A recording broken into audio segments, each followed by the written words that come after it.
हाय बच्चों। तो last class में हमने मैक्सिमम कवर किया था और बेसिक मैथमेटिक्स में जो है अपना दो टॉपिक और रह गए, एक इंटीग्रेशन और दूसरा वेक्टर। फिर से कुछ बच्चों को लगेगा वेक्टर तो फिजिक्स का टॉपिक है, तो मैं आपको बता दूं कि वेक्टर जो है वो मैथ्स का टॉपिक है और फिजिक्स का टॉपिक नहीं है वो। ये बात अलग है कि फिजिक्स में सवाल डायरेक्टली पूछ लिए जाते हैं, बट वो टॉपिक एक्चुअली में मैथ्स का है। ठीक है, तो अभी इंटीग्रेशन कवर करेंगे और उसके बाद फिर वेक्टर की तरफ बढ़ेंगे। राइट, शुरू करते हैं इंटीग्रेशन।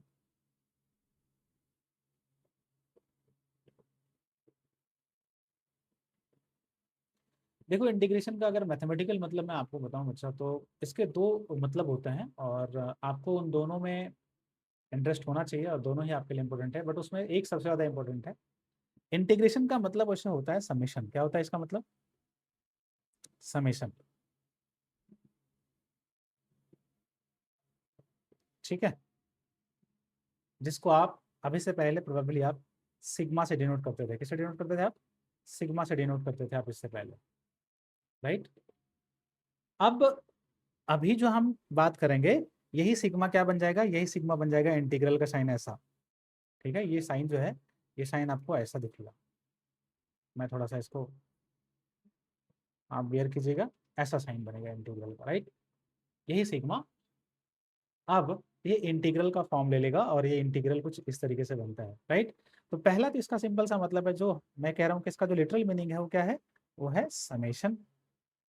इसका जो एक और मतलब है वो होता है area under curve. Area under curve, और ये बहुत इंपॉर्टेंट है आपके लिए। एरिया अंडर कर्व वाला जो कॉन्सेप्ट है बहुत ही इंपॉर्टेंट है आपके लिए। राइट,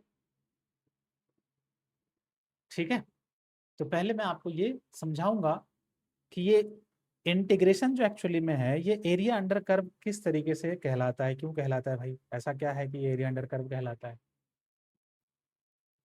और फिर आपको मैं फिर बाद में इंटीग्रेशन के रूल्स बताऊंगा। राइट, तो चलिए बिना देरी के हुए चलते हैं। एरिया अंडर कर्व इसको कैसे बोलते हैं, देखो ध्यान से। अगेन मैं कर्व ले लेता हूं। आप बोलोगे सर बार बार तो आप कर्व भी ले लेते हो। हाँ, तो यही वो टूल है, मैथमेटिकल टूल, जिससे कि आपका काम बार बार और बहुत आसानी से होता है। तो मैंने क्या किया, एक कर्व ले लिया और वो कर्व को कुछ मैंने इस तरीके से ड्रॉ कर लिया। ओके, ऐसा मैंने ले लिया एक कर्व एक। ठीक है, अब मैं क्या कर रहा हूँ कि मैंने आपके सामने एक कंडीशन रखा कि भैया मुझे ना, अब ये कर्व जो है इसका मैं नाम भी दे देता हूँ ताकि आपको कंफ्यूजन ना रहे। ये वाई एक्सिस है और ये एक्स एक्सिस है, और ये कर्व जो है, ये कर्व है y is equal to f of x, function of x है। अब मैं कह रहा हूँ कि कर्व का मैंने एक रेंज दे दिया है x1 से x2 तक। x1 से x2 तक,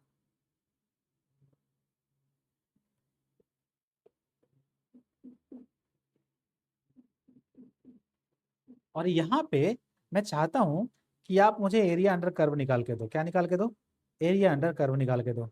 इस कर्व के नीचे का जो एरिया है उसको आप मुझे निकाल के दो, ये एरिया निकाल के दो। राइट, मुझे एरिया निकालना है। अब ये एरिया निकालेंगे कैसे, इसको समझा जाए, ध्यान से समझना। इस एरिया को निकालने के लिए बच्चा मैंने क्या करा कि मैं वाई एक्सिस से कुछ एक्स डिस्टेंस पे जा करके एक छोटा सा स्टेप ले लिया।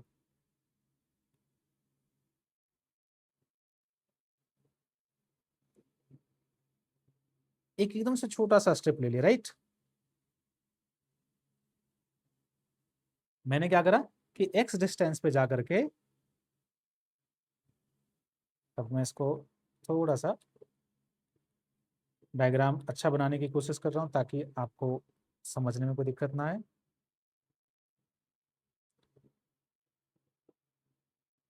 मैंने क्या करा, यहाँ पे एक देखोगे, अगर रेड कलर का मैंने यहाँ पे एक स्ट्रिप बना लिया। क्या बना लिया है? एक स्ट्रिप बना लिया है। ठीक है, मैं एक्स डिस्टेंस पे गया, यानी कि जो रेड कलर का जो यहाँ पे स्ट्रिप मैंने बनाया है उसका जो लेफ्ट साइड है उसका एक्स कोऑर्डिनेट मैंने एक्स मान लिया है, और जो उसका राइट साइड है उसका जो एक्स कोऑर्डिनेट होगा वो हो जाएगा x plus D x. X plus D x, अगर ये एक्स है मैं ऑलरेडी लिख चुका हूँ गिरी एरो से कि एक्स और एक्स प्लस डी एक्स। ठीक है, इसका मतलब ये हुआ कि जो विड्थ है, इसका जो विड्थ है, ये विड्थ कितना हो जाएगा, ये जो विड्थ है वो विड्थ है dx, कितना है dx, राइट। अब मैंने कहा कि जब मैं इस कर्व में x पुट करता हूं तो वैल्यू कितना देता है, y देता है। मतलब इस पॉइंट पे जो वैल्यू होगा बेटा वो y हो जाएगा। यहाँ पे जो y कोऑर्डिनेट पे आएगा वो y हो जाएगा।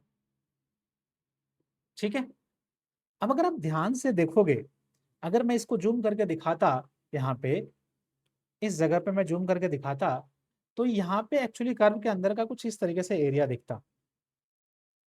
एक तो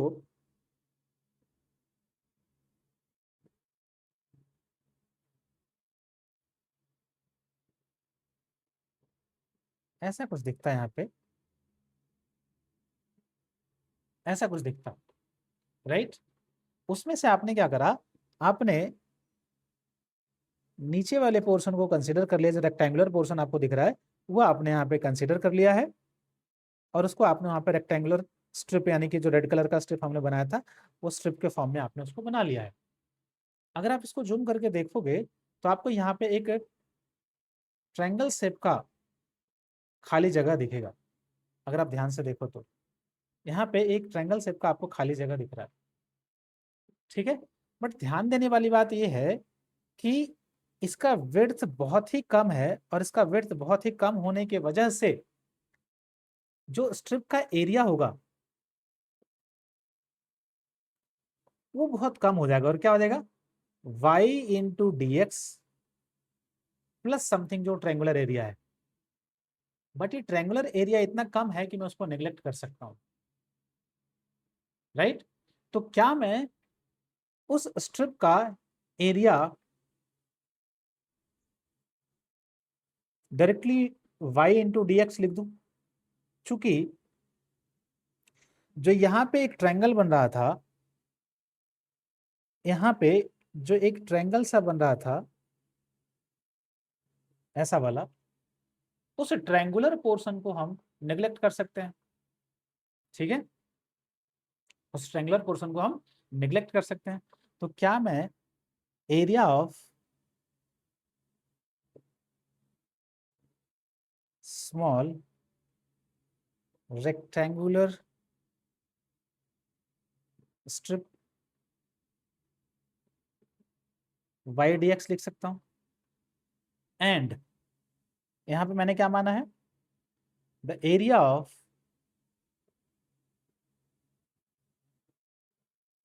ट्रायंगुलर पोर्शन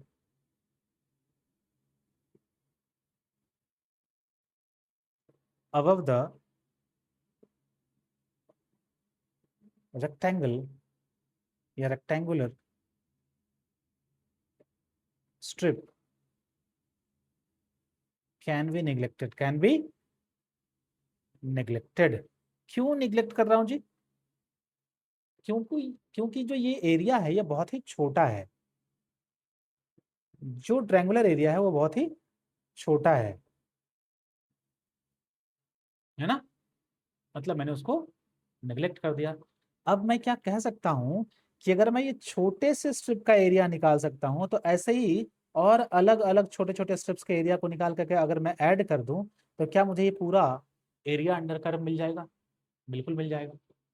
यानी कि अगर मैं यहाँ पे ये लिखता total area under curve,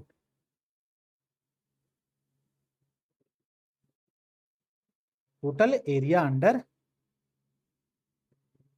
curve लिखता, तो क्या बन जाता वो, जो छोटे छोटे एरिया था उसका समेशन, तो उसी के समेशन को बेटा हमने क्या बोल दिया, इंटीग्रेशन बोल दिया। क्या बोल दिया? इंटीग्रेशन बोल दिया। बट आपको ये एरिया कहां से कहां तक चाहिए? आपको ये एरिया चाहिए x is equal to x1 से लेकर के x is equal to x2 तक, इसको बोलते हैं लिमिट। क्या बोलते हैं इसको? लिमिट बोलते हैं। ठीक है, तो ये बात समझ में आया कि जो इंटीग्रेशन है वो इंटीग्रेशन आपको कैसे एरिया अंडर कर्व देगा। क्या ये बात आपको समझ में आया? ठीक है, y dx। अब इसको पढ़ा कैसे जाता है? Integration of y, integration of y with respect to x within limit x1 to x2, इसको ऐसे पढ़ेंगे। ठीक है, समझ आई बातें? अब ये तो हमने समझ लिया, बट फंक्शंस तो अलग अलग तरह के आएंगे, तो वो अलग अलग तरह के फंक्शन का इंटीग्रल होता क्या है, उसके लिए हमें इंटीग्रेशन के रूल सीखने पड़ेंगे। जैसे हमने डिफरेंशिएशन के रूल सीखे थे, उसी तरीके से हम यहाँ पे इंटीग्रेशन के रूल सीखेंगे। और यहाँ पे बहुत ज़्यादा नंबर ऑफ रूल्स नहीं है, क्योंकि वैसे तो मैथमेटिक्स के हिसाब से बहुत लंबा चैप्टर है, बट हमारे फिजिक्स में जितने काम का है उतने ही यहाँ पे देखेंगे, राइट। तो अब आगे चलते हैं और हम बात करते हैं रूल्स ऑफ इंटीग्रेशन का। इसका बात करते हैं रूल्स ऑफ इंटीग्रेशन का।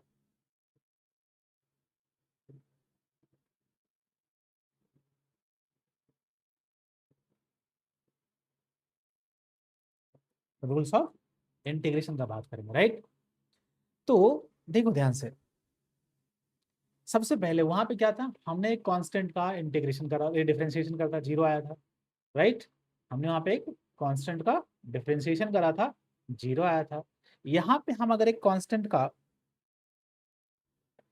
इंटीग्रेशन करेंगे, कांस्टेंट लेता हूं ऐसे सी डी एक्स, तो क्या आ जाएगा? ये आ जाएगा सी एक्स। ठीक है, प्लस एक आर्बिट्ररी कांस्टेंट आता है जिसको हम इनडेफिनेट इंटीग्रल बोलते हैं। अच्छा, जब आप ये लिमिट लगा देते हो तो इसको हम डेफिनेट इंटीग्रल बोलते हैं। क्या बोलते हैं इसको? हम डेफिनेट इंटीग्रल बोलते हैं। और जब आप लिमिट नहीं लगाते हो तो इसको इनडेफिनेट इंटीग्रल बोलते हैं, राइट। ओके, अब समझना। अब पहला वाला जो रूल है उसको आप दूसरे वाले रूल से भी समझ सकते हो। दूसरा वाला रूल इसमें है पावर रूल। अब जैसे पावर रूल बताऊंगा तो आपको ये समझ में आएगा कि इंटीग्रेशन का एक और नाम है, उसको एंटी डेरिवेटिव भी कहते हैं।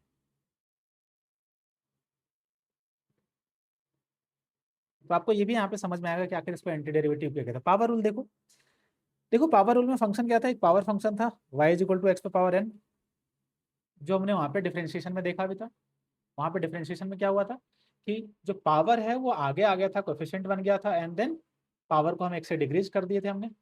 यहाँ पे उल्टा होगा कि अगर मुझे यहाँ पे इंटीग्रेट करना है इस पावर फंक्शन को x पे पावर n dx,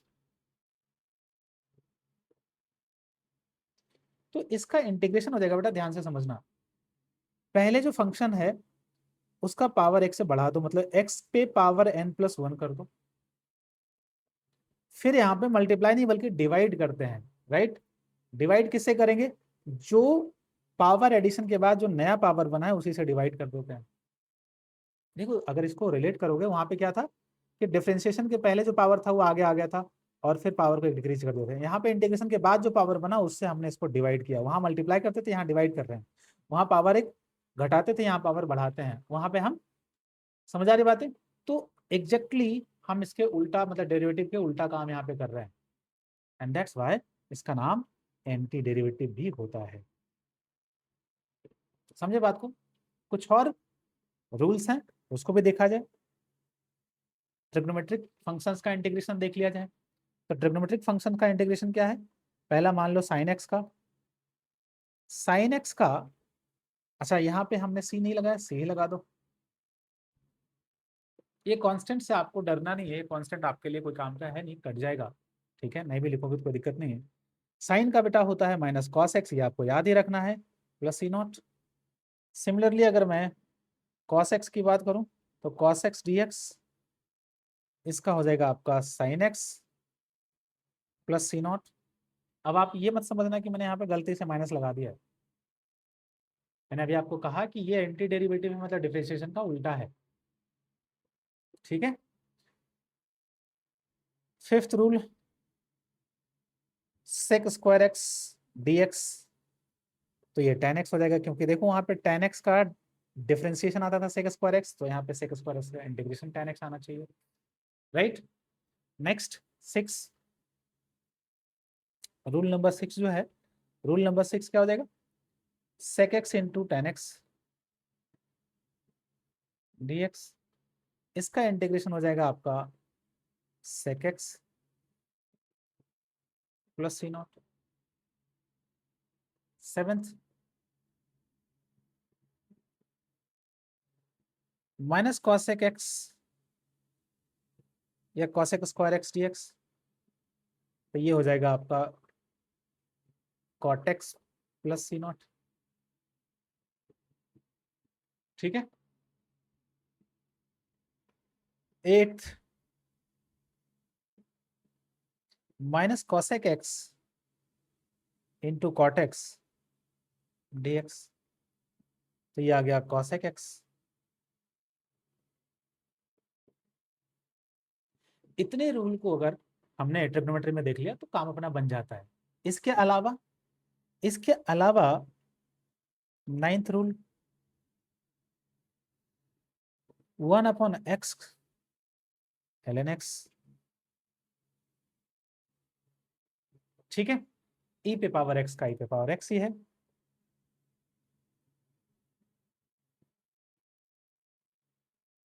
क्योंकि डिफरेंशिएशन भी यही था, राइट। दो और इंपॉर्टेंट है जो कि आप वहां पे जैसे चेन रूल पढ़ते थे वैसे यहाँ पे है। अब उसको हम इंटीग्रेशन बाय सब्स्टिट्यूशन करते हैं, आगे कभी आएगा तो मैं उसको डिटेल में करके भी दिखा दूंगा, अभी आपको उस डिटेल में जाने की जरूरत नहीं है, ठीक है। 11th, अगर मान लो sign a x plus B है, मैं सिर्फ वही सारे टर्म्स बता रहा हूँ जो आपको आगे देखने के लिए मिलेगा, ये सब टर्म्स आपको इस तरीके के आपको टर्म्स एसएचएम में देखने के लिए मिलेगा। तो sine a x plus b into इसका इंटीग्रेशन अगर करोगे तो ये बन जाएगा cos of a x plus b divide upon a plus something c nought. Last but not least, cos a x plus b d x का integration, ये हो जाएगा sine a x plus b upon a plus c nought. अगर आपने इतना काम कर लिया तो हमारा इंटीग्रेशन का काम धूमधाम से हो जाता है, ठीक है। तो इंटीग्रेशन में कुछ बातें ध्यान रखना है। पहला तो इंटीग्रेशन क्या देता है, इंटीग्रेशन देता है एरिया अंडर कर्व, ठीक है। इंटीग्रेशन का मतलब क्या है, इंटीग्रेशन का मतलब होता है समेशन, एडिशन, राइट। और कुछ इंटीग्रेशन के हमने आपको रूल्स बताए, वो आपको अच्छे से याद कर लेना, और याद प्रैक्टिस से होगा, तो आप थोड़े बहुत प्रैक्टिस कर लीजिएगा, ओके। तो उससे आपको ये चीजें याद हो जाएंगी। इसका एप्लीकेशन कहाँ पे होता है, मैं आपको एक छोटा सा एग्जांपल देता हूँ। जैसे पिछले जब मैं आपको मैक्सिमम मिनिमा का एप्लीकेशन बता रहा था तो वहां पे मैंने आपको बताया था कि अगर मैं वेलोसिटी की बात करूं तो ये होता है dx अपॉन dt। तो क्या मैं यहां से ऐसे लिख सकता हूं कि dx is equal to v dt, यानी कि छोटा सा डिस्प्लेसमेंट को अगर मैं लिखूं तो क्या हो जाएगा, velocity into small time interval. अगर मैं ऐसे ही छोटे छोटे डिस्प्लेसमेंट को ऐड करूं तो क्या मुझे पूरा डिस्प्लेसमेंट मिल जाएगा, यानी कि अगर मुझे पूरा डिस्प्लेसमेंट चाहिए यानी कि डेल्टा एक्स चाहिए, तो क्या मुझे integration of v d t करना पड़ेगा। और ये integration of v d t क्या बता रहा है, area under velocity time curve. मैं ये लिख भी देता हूँ कि ये एप्लीकेशन कहाँ पे होता है, सम इम्पोर्टेंट एप्लीकेशंस।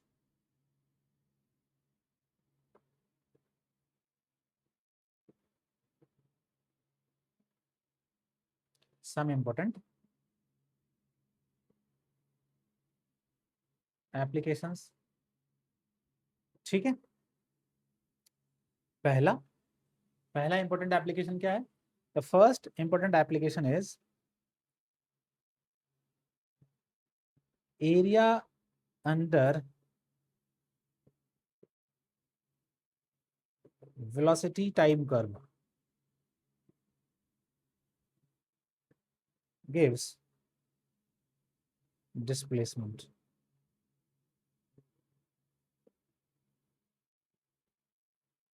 Second, अच्छा, इसको मैं थोड़ा सा और भी बताता हूँ डिटेल में कि क्या दे रहा है ये। जैसे अभी हमने लिखा भी था v is equal to d x upon D t, तो मैं यहाँ पे dx को लिख सकता हूँ v dt। अब दोनों तरफ अगर मैं इंटीग्रेट कर दूंगा तो इंटीग्रेशन ऑफ dx और दूसरे side integration of v dt बन गया। dx को इंटीग्रेट किया जी तो ये बन गया डेल्टा एक्स। डेल्टा एक्स क्यों, देखो ध्यान से, अगर आप dx को इंटीग्रेट करोगे, मान लो dx को इंटीग्रेट किया x1 से x2 तक, तो ये x बन गया। और इसमें लिमिट कुछ इस तरीके से रखते हैं बेटा, ध्यान से देखना, लोअर लिमिट और अपर लिमिट। तो जो इंटीग्रेट करके बना वो बेसिकली जो अपर लिमिट है पहले आप रखते हो तो x2 माइनस x1 बन जाएगा। तो ये क्या है, डेल्टा एक्स है।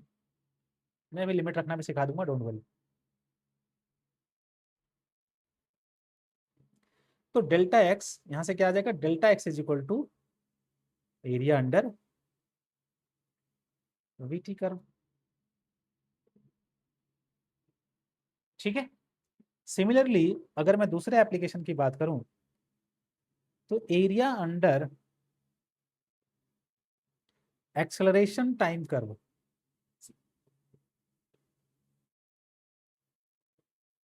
Area under acceleration time curve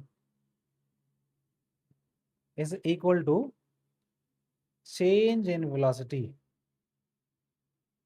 change in velocity। अब ये कैसे आ रहा है देखते हैं। ये भी मैंने मैक्सिमम मिनिमा क्या एप्लीकेशन में बताया, ये सॉरी डिफरेंशिएशन के एप्लीकेशन में बताया था कि ये आपका आ जाएगा डेल्टा वी अपन या d v upon d t. तो क्या मैं d v is equal to a d t लिख सकता हूं? अगर मैं यहां से d v is equal to a d t लिख दिया तो क्या मैं इंटीग्रेट अगर कर दूं दोनों साइड तो डी वी का integration is equal to a d t का इंटीग्रेशन, अगर मैं इसको इंटीग्रेट किया तो ये क्या बन जाएगा, ये बन जाएगा आपका delta v is equal to area under a t curve, area under a t curve यानी कि एक्सेलरेशन टाइम कर्व। इसी तरीके से आगे और भी एप्लीकेशन आता है। वो एप्लीकेशन क्या होता है कि अगर मैंने फोर्स इनटू टाइम यानी कि फोर्स टाइम कर्व का एरिया निकालता हूं तो वो देता है हमें चेंज इन मोमेंटम। जैसे सेकेंड लॉ में, न्यूटन सेकेंड लॉ में आप पढ़ते भी हो कि F is equal to D P upon D T, rate of change of momentum. तो यहाँ से D P is equal to F D T मिल जाता है और इंटीग्रेट करोगे तो ये मिल जाएगा डेल्टा पी यानी कि चेंज इन मोमेंटम। और इसी को हम आगे जाके बोलते हैं इम्पल्स, जब हम न्यूटन लॉ पढ़ेंगे तो वहाँ मैं बताऊंगा। ठीक है। तो इतने में आप इंटीग्रेशन को निपटा सकते हैं। बाकी करने का तो है कि फिर तो महीने महीने खींच दो, कोई फर्क नहीं पड़ता, जितना हमारा जरूरत है उतना इसमें हो जाता है। ठीक है। अब जिसमें कि आखिरी चीज रह गया लिमिट रखना, हाउ टू पुट लिमिट। ठीक है। जो आखिरी पार्ट इसमें रह जाता है, हाउ टू पुट लिमिट्स। ध्यान से समझना कि मान लो हमने एक फंक्शन है y is equal to f of x, let y is equal to f of x. हमने एक फंक्शन ले लिया, अब इसका इंटीग्रेशन हमने किया जी, इसका इंटीग्रेशन किया तो मैंने माना कि इसका इंटीग्रेशन जो है एफ ऑफ एक्स का जो इंटीग्रेशन है एक नया फंक्शन आ जाएगा जी ऑफ एक्स, एक नया फंक्शन आ गया जी ऑफ एक्स। और मैंने कहा कि इसका जो लिमिट है वो आप x1 से x2 तक पुट कर दो, x1 से x2 तक पुट कर दो। ठीक है। तो जब हमें इसमें लिमिट रखना होता है बेटा तो सबसे पहले जो इंटीग्रेट करके ये फंक्शन बना उस फंक्शन में सबसे पहले आप अपर लिमिट रखते हो, तो रख देते हैं अपर लिमिट जी x2, फिर माइनस साइन देते हैं एंड देन जो इंटीग्रेट करके बना था उसमें हम लोअर लिमिट पुट कर देते हैं, तो रख देते हैं लोअर लिमिट जी x1। राइट, यानी कि ये तरीका है लिमिट रखने का। ओके। जैसे एग्जांपल मान लो कि हमें x पे पावर 4 का इंटीग्रेशन करना है या x पावर 3 का हमें इंटीग्रेशन करना है, ठीक है। तो इसका इंटीग्रेशन कर देता हूं।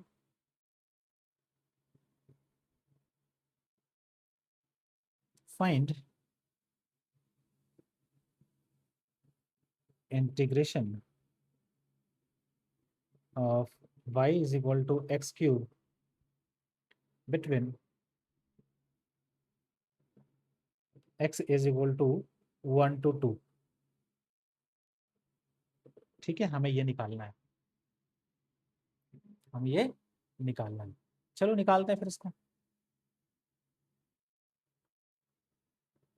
तो सबसे पहले हमें x पावर 3 का इंटीग्रेशन करना पड़ेगा जी। तो x पावर 3 का इंटीग्रेशन क्या आ जाएगा, x पे पावर 3 प्लस 1 अपन 3 प्लस 1। अब कुछ बच्चों के मन में आएगा कि सर इसमें आप c रख दो ना कांस्टेंट। देखो रख के दिखा भी देता हूँ, कट जाएगा, है ना, c कोई काम का रहेगा नहीं। लेट से हमने यहाँ पे c नॉट ऐड कर दिया। और लिमिट कहाँ से कहाँ तक है, लिमिट है आपका 1 से 2 तक। लोअर लिमिट 1 है और अपर लिमिट 2 है, तो रख देते हैं 1 and 2। तो चलिए इसको पुट किया जाए जी। अब देखो ध्यान से, ये बन के आ जाएगा, ये बन जाएगा x पे power 4 upon 4 plus c nought. Limit कितना आ गया, 1 and 2। तो सबसे पहले मैंने क्या सिखाया था कि अपर लिमिट रखते हैं माइनस, फिर उस फंक्शन में लोअर लिमिट रखते हैं। तो जब अपर लिमिट रखा तो क्या बन जाएगा, 2 पे power 4 upon 4 plus c nought minus 1 पे power 4 upon 4 plus c nought. अब देखो ध्यान से कि यहाँ पे सी नॉट कटेगा नहीं कटेगा, ये एक प्लस में एक माइनस में है, तो खत्म हो जाएगा, है ना। तो यहाँ पे बनेगा क्या, ये बनेगा 16/4 यानी कि 4 माइनस 1/4 यानी कि 15/4 इज द आंसर। समझे बात को। तो इस तरीके से लिमिट रखते हैं, मैंने ये भी सिखा दिया। से एक चीज यहाँ पे मैं मिस कर गया एक रूल में। वो कोई ऐसा नहीं है कि आप नहीं समझ सकते, बहुत आसान है। कि मान लो दो टर्म का इंटीग्रेशन करना हो, ठीक है, दो टर्म का आपको इंटीग्रेशन करना हो, जैसे एफ ऑफ एक्स का एंड जी ऑफ एक्स का, दो अलग अलग टर्म है, उसका इंटीग्रेशन करना है और बीच में या तो प्लस है या तो माइनस है। सम एंड डिफरेंस रूल याद है आपको डिफरेंशिएशन में। और अगर इसका इंटीग्रेशन करना है तो क्या करेंगे, दोनों को अलग अलग इंटीग्रेट कर दो, सिंपली सेपरेट कर दो, जैसे आप डिफरेंशिएशन में कर रहे थे उसी तरीके से सम एंड डिफरेंस रूल यहाँ पे भी आता है। तो मैं यहाँ पे लिख भी देता हूँ जो मिसिंग रह गया था। एक रूल नंबर कहाँ था, रूल 12वां रूल था ना, तो मैं यहाँ पे एक 13वां रूल बना देता हूँ जो छूट गया था, सम एंड डिफरेंस रूल।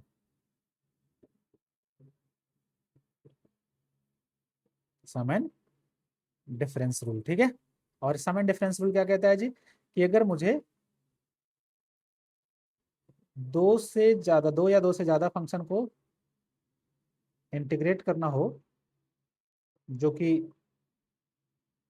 सम या डिफरेंस के फॉर्म में हो, तो आप क्या करेंगे, आप उनको अलग अलग डिफरेंशिएट कर देंगे, है ना, सॉरी इंटीग्रेट कर देंगे